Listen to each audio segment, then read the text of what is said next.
We're going to be covering the basic overview in this part 1, including pathophysiology and memory tricks. And then we're going to break down some practice questions toward the end of this video, including the really tricky fully compensated versus partially compensated ABGs.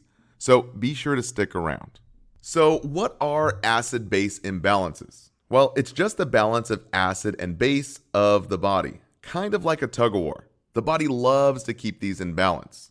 Measured in blood via the pH. So normal pH is 7.35 to 7.45. Too low, under 7.35, we become acid. Basically, the body goes into acidosis. And too high, over 7.45, we become more base. The body goes into alkalosis. Now, that sounds pretty simple, right?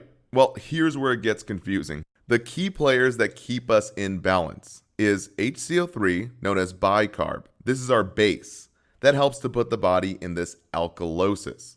So the memory trick, think of the double B's. Base equals bicarb. And CO2, our carbon dioxide, is our acid, pushing the body into an acidotic state. So too much CO2, we get a body that is in acidosis.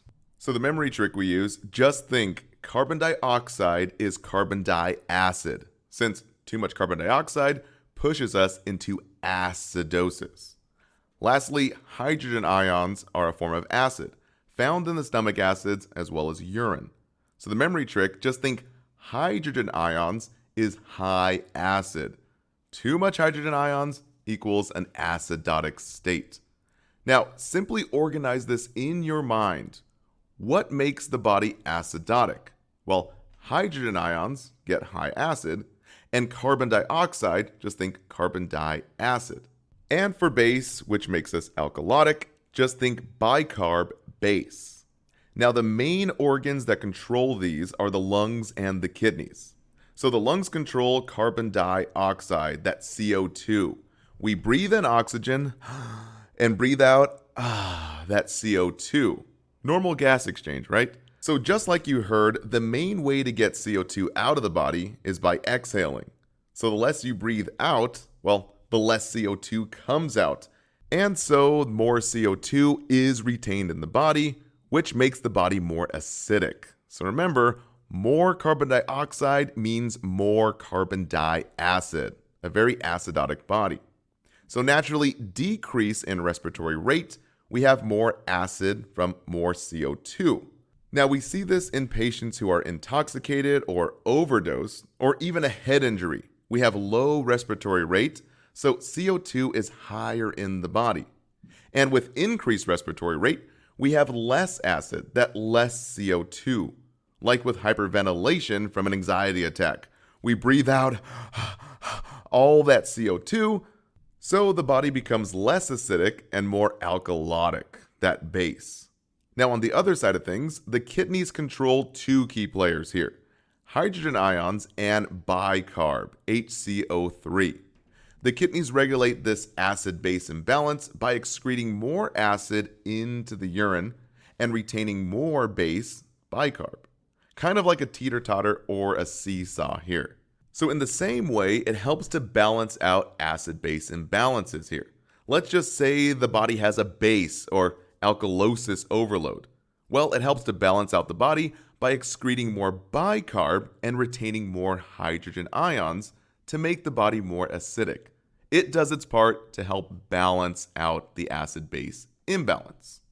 So naturally, too much or too little of either acid or base can throw the body out of balance.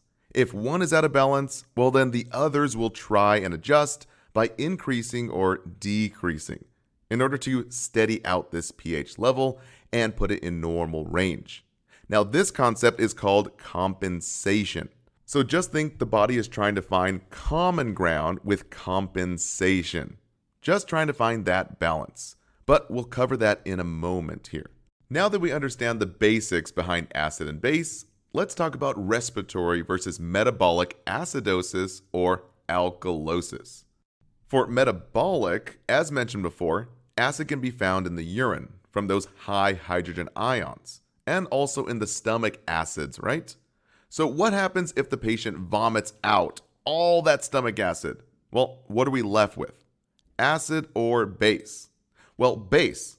We're left in alkalosis, since we threw up all that acid out of the body and into the potty.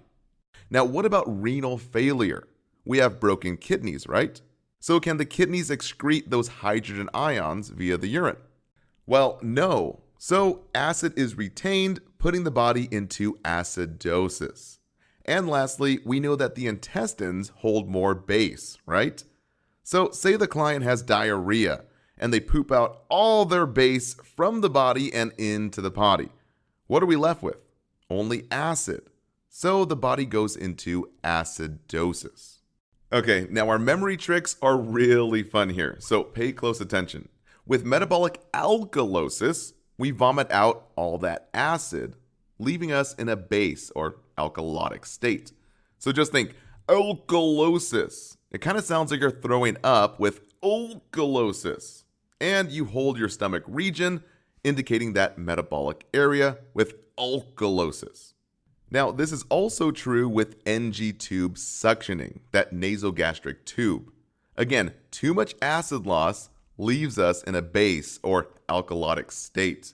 So the key points to write down is vomiting, and too much NG tube suctioning is metabolic alkalosis. And for metabolic acidosis, we have diarrhea, renal failure, and DKA, that diabetic ketoacidosis. So for diarrhea, you poop out all of your base, right? Which leaves the body in acidosis because only acid's left. So just think, if it comes out of your acidosis, well then you'll be in metabolic acidosis. Or just think, if base comes out of your butt, well then you're only left with acidosis. And in renal failure, you retain too much urine, right? So is urine an acid? Well, yes, high hydrogen ions means high acid. So the memory trick we use, if your kidneys fail, then acid prevails. And lastly, DKA, diabetic ketoacidosis. Even the name includes the word acidosis. So that one's an easy one here. But a little side note for the pathophysiology here. These clients try to compensate with those Kussmaul respirations, that rapid breathing and hyperventilation. This is done to breathe out that acid via that CO2 to try to get into alkalosis. So once again, the memory tricks, metabolic alkalosis, just think about vomiting and alkalosis. And metabolic acidosis is diarrhea because you poop out from your acidosis. And renal failure, since the kidneys fail, acid prevails. Now on the other side of things, you know that you breathe oxygen in and CO2, that carbon dioxide, out, which we call carbon diacid, since it makes the blood more acidic, right? So in respiratory acidosis, we have low and slow respiratory rate. So just think the respiratory rate is slow in acidosis. Naturally, a client with hypoventilation is not breathing out that CO2. So more carbon dioxide is retained in the body from low and slow breathing. So the memory trick, just think of someone sleeping here or snoring like zzz. They kind of sound like respiratory acidosis, sounding like someone snoring, right? So breathe slow in acidosis. So common causes are from sleep apnea, that airway obstruction at night, which can lead to acidosis. And head trauma from being knocked out, like in a boxing match. You went to sleep, you went memes, and now you have low and slow respiratory rate, and you're in acidosis. Or post-operative, like after surgeries, when you're waking up from anesthesia, and that body has been put to sleep from all that anesthesia. The respiratory rate will be low and slow, putting us into acidosis. Okay, now for drugs, CNS depressants, this one's huge on exams, so write these down. This makes the breathing low and slow. It makes the vital signs in general low and slow. So opiate overdose, morphine, hydromorphone, etc. as well as alcohol intoxication. That one's a huge one. And benzodiazepines, ending in pam and lam, like diazepam. All CNS depressants make the breathing slow, putting the body in acidosis. Now, we can also have impaired gas exchange from, let's say, pneumonia, where we get thick mucus buildup inside the lungs. So you have to ask yourself, do you have good gas exchange? Well, no. So CO2 is retained in the body, making the blood more acidic. And COPD or asthma attacks. Do we have good gas exchange? Well, no. So CO2 is retained, so just think COPD retains more CO2. Now on the other side, for respiratory alkalosis, we have a fast respiratory rate.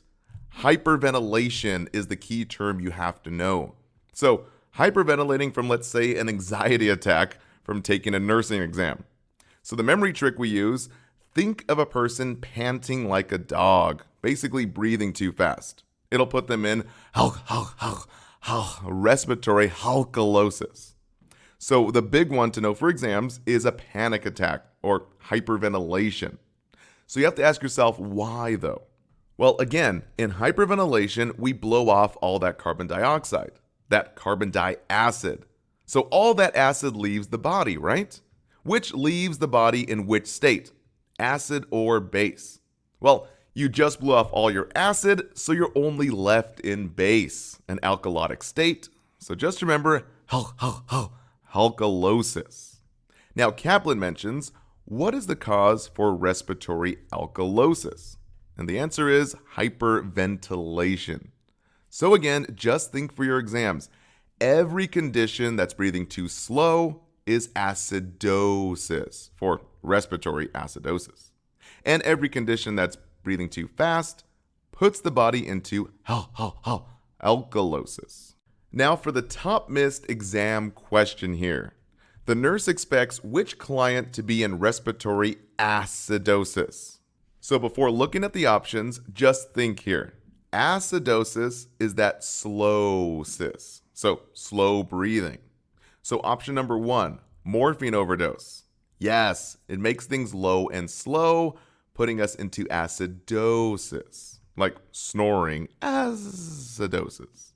Now option 2 is incorrect, a panic attack. We have fast, rapid breathing, more alkalosis, not acidosis. Now option 3 is correct, sleep apnea. Yes, we have slow acidosis. Remember, like snoring, acidosis. And option 4, this one's tricky here. COPD is correct. Because do we have slow or fast breathing? So just think about it here.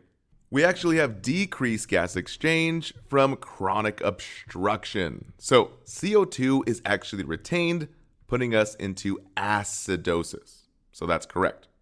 And option 5 and 6 are also correct. So an asthma attack, you have to ask yourself, can they breathe? Well, no. Is that good gas exchange? Well, then no. So we have low and slow airflow, putting us into acidosis. And 6 was a little bit of an easy one here. Alcohol intoxication. Yes, alcohol is a depressant, making the respiratory rate low and slow, putting us into hypoventilation with acidosis. Remember, always sleepiness is like snoring for acidosis. So once again, a quick recap for the memory tricks here. Write these ones down. Metabolic alkalosis is like you're vomiting up alkalosis. Metabolic acidosis means you're pooping out your acidosis for diarrhea. And renal failure, when kidneys fail, acid prevails. And for respiratory acidosis, just think about that slow breathing, that acidosis. And for respiratory alkalosis is that fast breathing, that hyperventilation, kind of like panting like a dog, alkalosis. Okay, now that we have the basics down, here's a critical thinking exercise. What will the body do to get back into normal range? Remember, this is called compensation. So again, think compensation is finding that common ground of balance, for that pH to be in normal range. Kind of like that tug-of-war or that balancing act. The lungs and the kidneys will compensate for each other to help keep that pH in normal range. So, too much acid, the body will breathe faster to get into alkalosis, increasing that respiratory rate to blow off that CO2, that carbon dioxide, in order to be more alkalinic. We see this a lot, as mentioned before, with DKA, diabetic ketoacidosis, when patients breathe those Kussmaul respirations. And on the opposite side, with too much base, that alkalosis, the body needs to breathe more slowly to retain more of that CO2 to make the body more acidic, right? So we'll have patients breathe into a paper bag, breathing slowly and rebreathing that CO2 for more carbon dioxide. So a common NCLEX question gives you ABG numbers for a client in metabolic acidosis, asking how does the nurse expect the client to show compensation? And a little side note, don't worry about interpreting all these crazy numbers, we'll break this down next. So just think metabolic acidosis, right? They need to go into alkalosis. So, alkalosis, they need to breathe faster, hyperventilation. So the correct answer is to increase the respiratory rate to blow off all that acid, that carbon dioxide. Decreasing the respiratory rate would lead to more acidosis. So option 2 is correct. Lastly, before we take our ABG practice questions, here are some key points for the ABG itself. So Kaplan mentions, what is the most important objective data when determining if a client is hypoxic? And the correct answer was abnormal blood gases. Yes, this is the most accurate way to determine oxygenation of the body. And a common exam question asks the best diagnostic test to evaluate a patient's oxygenation, key term there, and ventilation after a traumatic brain injury. Correct answer, arterial blood gases. I would write that one down because these came up a lot. Now, ABGs are typically done by a respiratory therapist. Now, before the procedure, the RT will prepare to draw blood from the radial artery and do an Allen's test. This is done to determine the patency of the ulnar artery. Now, the test is done in 3 steps. Step 1, the client makes a fist and the RT occludes the radial artery and ulnar artery. Step 2, the palm is open to reveal a pale palm from the lack of blood flow. And lastly, step 3, releasing the pressure on the ulnar artery here first, the palm should regain its color in about 15 seconds or less.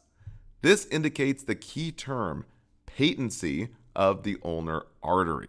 Now, after the procedure, key terms here, you have to hold firm pressure on the puncture site, since we just punctured an artery and not a vein here. So there's more pressure in arteries and a higher bleed risk. So Kaplan mentions, essential actions after ABGs are drawn. We have to apply pressure to the puncture site. And Hesse also mentions the priority intervention following an ABG procedure. Hold firm pressure at the site. Okay, now part 2 of this video showing you how to solve those darn ABGs. Now, a lot of students and instructors use the Rome or tic-tac-toe method, but that can get really confusing, especially when we get into partial versus full compensation. So I personally created the marching band suit method for myself during nursing school, and have never got a question wrong in over 8 years now. So I recommend using this chart and writing it out 5 to 10 times every single day the week of your exam. So pause your screen and write this down, then we'll break it down and I'll explain why it's so perfect. Okay, now this chart is so great because it's so organized. Starting with the names here first on the left side. pH is on top, so just think pH is primary because it comes first. CO2 is second, so you see the 2 there, so that's how you know it comes second. And HCO3, well, just look at the 3 there. That's how you know it's the third one down.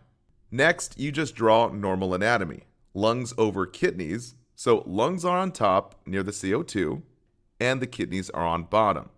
Okay, now for the key numbers, and you have to memorize this. So writing it out makes it simpler. We have pH at 7.35 to 7.45. Then just drop the 7s because they went to heaven. So CO2 is just 3.5 to 4.5. And lastly, bicarb is 22 to 26. Finally, we label it all. ABA on the left side and BAB on the other side. So the A's are for acid and the B's are for base. So once again, pause this screen, and again, I recommend writing this out 5 to 10 times the week of your exam. This is vital to know, since this chart will save your booty on exams and even the NCLEX. Okay, now after this chart is set up, then we can use the 3 steps to interpret any ABG for acid-base imbalances. So step number 1, the pH. This is our key here. Always look at pH first. Remember, pH is primary. We must look here first. Less than 7.35 is A for acid, and over 7.45 is B for base or alkalotic. So for example, pH of 7.2 is acidosis, and pH of 7.65, what do we have here? Yes, it's base, alkalosis. Now, step 2, we match the pH with the partner below. Let's say the pH is an acid, and the CO2, our respiratory, is acid as well. And the HCO3, our metabolic, is in normal range. Well, the 2 acids with pH and CO2 make it respiratory acidosis. Since the 2 acids match, and our little lung icon here tells us it's a respiratory problem. Now, if we have pH that is base or alkalosis, and a CO2 that's a normal range, and the HCO3 is high, very alkalotic, well then we have metabolic alkalosis, since the 2 bases match, and it's a metabolic problem here. Now, step 3 is the hard part here, so pay attention. Compensated versus uncompensated. Always look at the pH first. So remember, pH is primary. The body hates to be out of balance, right? So it will try and balance the pH, acid and base, sort of like a tug-of-war or like a negotiation process, to help bring that pH back into normal range. This balance again is called compensation. So once again, think compensation is finding common ground, just finding that balance for pH to be in that normal range. So fully compensated means that the pH is in normal range. Yahoo! This is our goal. Boom, we Gucci, baby. And we see the kidneys here and the lungs are doing their job to work together and work out their problems. They're basically offsetting each other in order to sort of balance out the boat here and find that common ground of compensation for the pH.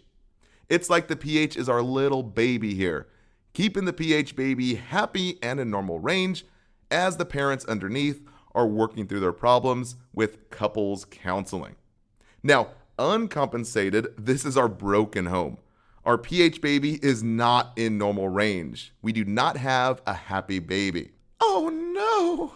Our pH has no compensation since it's not normal. There's no common ground. And the body isn't doing anything to help the balancing act either. It's like a lazy partner who ain't doing nothing around the house and ain't doing anything to help out the relationship. So the memory trick is think uncompensated is very unfriendly. And let me explain why. For example, let's say the pH and the lungs are in acid overload. They need some serious help. So we expect the kidneys to help a brother out and go to base to balance us out, right? But nah, in unfriendly uncompensation, the kidneys don't care about the acid problem. They just live in their best life, saying, not my lung, not my problem. This is like some Jerry Springer type stuff. So this is uncompensated, since it's the most unfriendly. And lastly, partially compensated. Our pH is not in normal range, but it's okay. At least the body is working through it and trying to balance itself out. It's like the lungs and the kidneys are going to couples counseling here to work things out and make steps for improvement. Sure, the body is still in acidosis, but at least base is trying here. And that's why it's partially done. So, partial compensation, it's a work in progress. All right, now for our ABG practice questions. So using our 3 steps, let's break this down. ABG practice question number 1 here. We have a pH of 7.25, a PaCO2 of 55, and an HCO3 of 25. So using our marching band suit, let's break this down. Step number 1, starting with pH because it's primary. 7.25 is way below 7.35. So is it acidosis or in base, that alkalosis? Well, using our chart, we know the A is for acid, so acidosis. Step 2, we have to find the match on the bottom. Does CO2 or HCO3 have that acid match? Well, CO2 is 55, which is over that 45, so that's the acid. We got an acid match in the lung area because our little lung picture hints that it's respiratory acidosis. Now, HCO3 is 25, so that's a normal range. Now, step 3, is it compensated or uncompensated? So you have to ask yourself, look at the pH. Is it normal? Well, no, so it's not in balance. It did not find common ground of compensation. So it would be uncompensated, since it's very unfriendly here. So the correct answer is respiratory acidosis, that is uncompensated. Now for our next question. ABG practice question number 2. We have a pH of 7.57, a PaCO2 of 25, and HCO3 of 22. So filling out your marching band suit here, then we use our 3 steps. So step number 1, starting with pH because it's primary. So 7.57. Is that acid or is it base? Well, it's way over 7.45, so that little b tells us it's base or an alkalosis. Now, step 2, we have to find that alkalosis match. So CO2 is 25, that's pretty low, so that is base as well in alkalosis. And the respiratory icon, we have a match for respiratory alkalosis, it looks like. And HCO3 is 22, so it's technically right on the border, but it's normal, so it's not a match. Now, step 3, is it compensated or uncompensated? So you have to ask, is the pH in normal range? Well, no, so it's not in balance. It didn't find that common ground of compensation, so it would be uncompensated. So the answer is respiratory alkalosis, that is uncompensated. Okay, the next question, ABG practice question number 3. The pH is 7.21, PaCO2 is 39, and HCO3 is 19. So we fill out our marching band suit. And step 1, looking at the pH because it's primary. 7.21 is way below 7.35. So we know it's the A of acid. Then in step 2, we're going to find our acid match here. So CO2 is 39, that's in normal range, so there's no match. And HCO3 is 19 on that A side, so we have our acid match. So the kidney icon tells us it's metabolic acidosis. Now step 3, is it compensated or uncompensated? So look at the pH. Is it normal? So it's not in normal range, so it's not in balance. It didn't find that common ground, so it's not compensated. So it's uncompensated.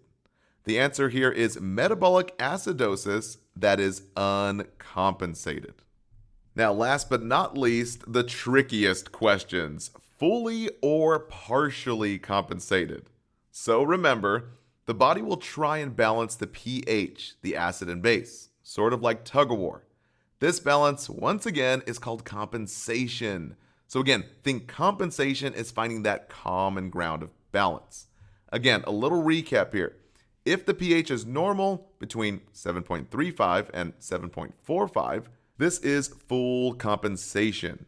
And if the pH is not normal, we have partial compensation, basically that work in progress. So for example, say the pH is acidic, then bicarb, that base, will try to increase to balance it out.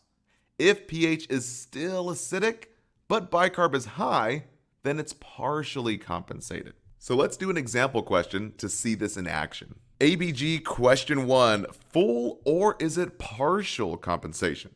So looking at our numbers here, pH is 7.32, we have a CO2 at 55 and HCO3 at 42. So we fill out our marching band suit like normal. Step number 1, the pH is acid, 7.32. Step 2, we're going to find the match like normal, and we find that CO2 is a little bit high and in the acid range. So we know the respiratory icon, it's respiratory acidosis. So the body is in an acidotic state. Now step 3, the tricky part, compensation. HCO3, our bicarb, is 42. So we have a high base. The body is trying to pull us out of that acidosis and back into balance. This means compensation. It's trying to work out its problems. So it's trying to find that common ground of compensation. But here's the key point. Is it partial or full compensation? Well, look at the pH here. Is it normal? Well, no. So it's not fully compensated. So it's just partially compensated, since the pH has not fully recovered, and the body is still trying to balance itself out. So the correct answer here is respiratory acidosis that is partially compensated. Now, ABG question number 2. pH that is 7.55, CO2 of 49, and a HCO3 of 35. We're filling out the marching band suit. So step number 1, what is our pH that is primary?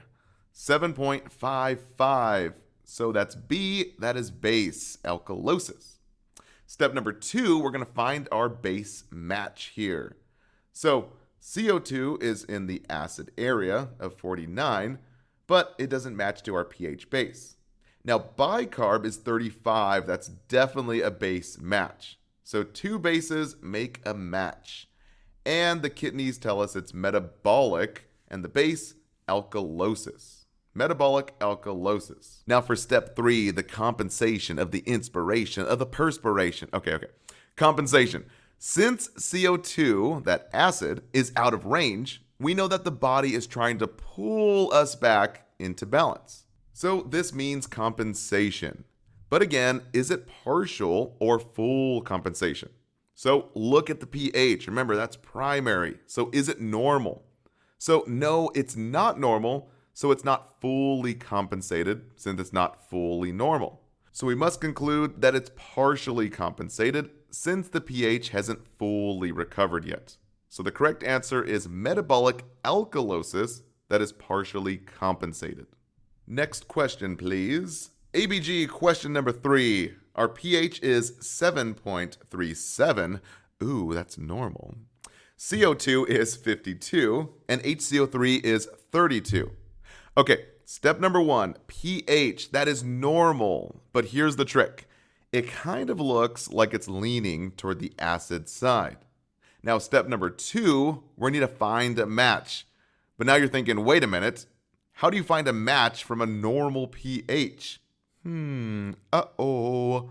Well, CO2 is in the acid area, right? And we know that bicarb is in the base area. So, oh snap, what do we do now? Okay, calm down, get it together. We're going to pass this NCLEX, we're going to pass our exams, we're going to be a badass nurse. Oh gosh, I should have been an Instagram influencer. Okay, ignore that inner dialogue. Remember, this acid-base imbalance is kind of like a tug-of-war, right? So simply ask yourself, who's winning this tug-of-war? So look at that pH scoreboard here. Is the pH closer to the base or closer to the acid side? Well, in this case, pH is leaning closer to that acid side, right? So we must say that acid is winning. So our match is CO2, that acid, since it's in the acid area. So the answer must be respiratory acidosis. Now, step 3, is the compensation fully or is it partial?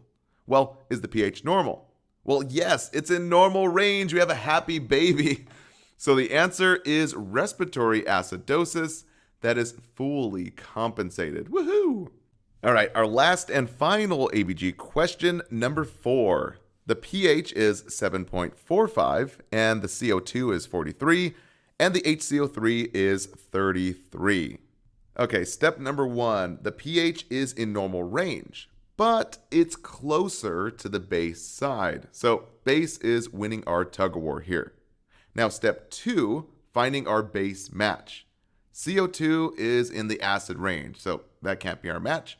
HCO3, our bicarb, is 33. That's definitely in the base side. So metabolic, specifically metabolic alkalosis, since the bases are a match. Now step 3, compensation. Is it fully compensated or partially? Well, look at the pH here. Our pH is fully normal, so it's fully compensated. So our answer is metabolic alkalosis that is fully compensated. Woohoo! Now that was a big video. Thank you guys so much for watching. Please be sure to download your cheat sheet study guides as well as take the quiz on the membership site. And please be sure to share with your classmates and instructors.